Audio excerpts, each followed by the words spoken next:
Many of the world's longest-serving leaders have maintained their grip on power by dismantling term limits, consolidating authority, and navigating elections that lack transparency and fairness. In this second part of our feature on the longest-serving leaders, we look at some of the figures who have spent decades at the helm of power, leaving indelible marks on their countries. So, subscribe now, and let's get into part 2 of some of the leaders that have held power the longest. Starting with the President of Equatorial Guinea, who has been heading Equatorial Guinea since seizing power from his uncle in a coup in 1979. He is among the longest-serving heads of states, having assumed office as President of Equatorial Guinea since the 12th of October 1982.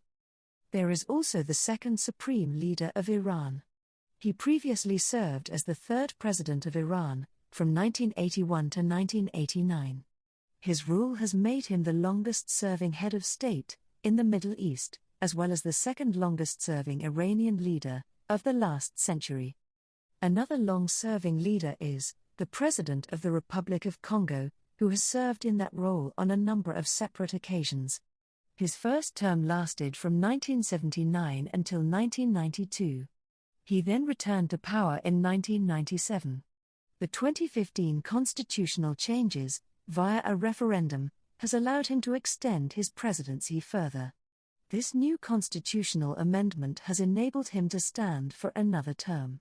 He then was re-elected in the 2016 presidential elections, and then in 2021, and has been serving continuously since then. Next on the list is the President of Uganda, who came into power on the back of an armed uprising in 1986. The office of the Ugandan president has been held by 9 people, making the current incumbent the longest-serving president of Uganda, ahead of Idi Amin, who ruled from 1971 to 1979. Eritrea, a country of roughly 6 million people in the east of Africa, has only had one president since its independence in 1993. This country has never held national elections since gaining its independence. There is also no constitution which is in full effect, which would define presidential term limits, or any democratic transitions.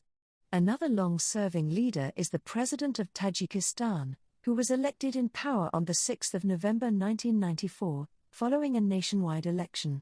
He initially rose to prominence during the Tajik Civil War, in 1992, when he was elected chairman of the Supreme Council, as a compromise candidate. Initially, the presidency had term limits, but constitutional amendments in 2016 removed these limits, allowing him to remain in power indefinitely. Over the years, he has won 5 presidential elections.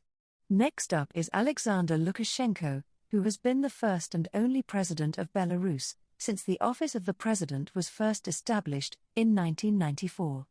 So far he has won 7 consecutive terms, with his latest inauguration taking place in 2025, making him the current longest-serving leader in a European country. There is also Daniel Ortega, the president of Nicaragua, who first served as president from 1985 to 1990. Although he lost the elections in 1990, 1995, and 2001, he returned to power in 2007 after winning his second, third, and fourth term in 2006, 2011, and 2016 respectively. His long tenure was made possible by the abolishment of presidential term limits in 2014, allowing Ortega to remain in power indefinitely. Another long-serving leader is the President of Djibouti, who has served as the President of Djibouti since 1999.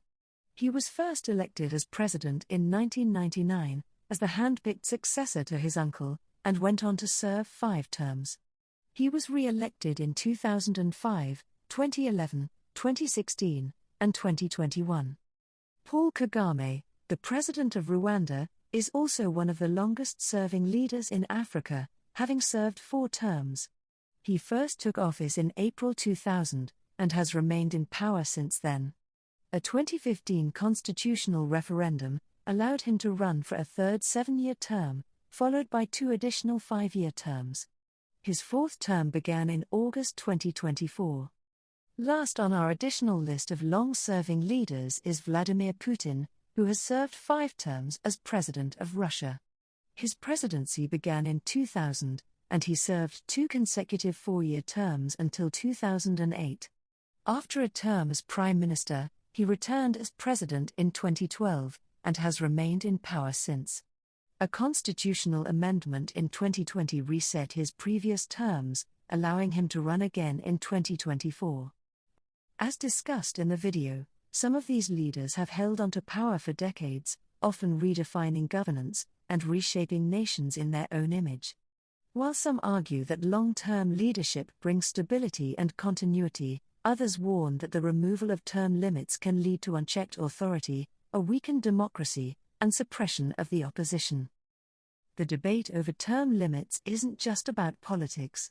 It's about the fundamental balance between democratic accountability and political stability. These questions, however, still remain. Should power be indefinite? Or should democratic systems ensure that fresh voices and new ideas can rise? So, what's your view around term limits, especially around elected state leaders? Please share your thoughts in the comments section below this video. And don't forget to check out these other videos under our channel. Also remember to press the like button below to show your support and subscribe to our channel for more content.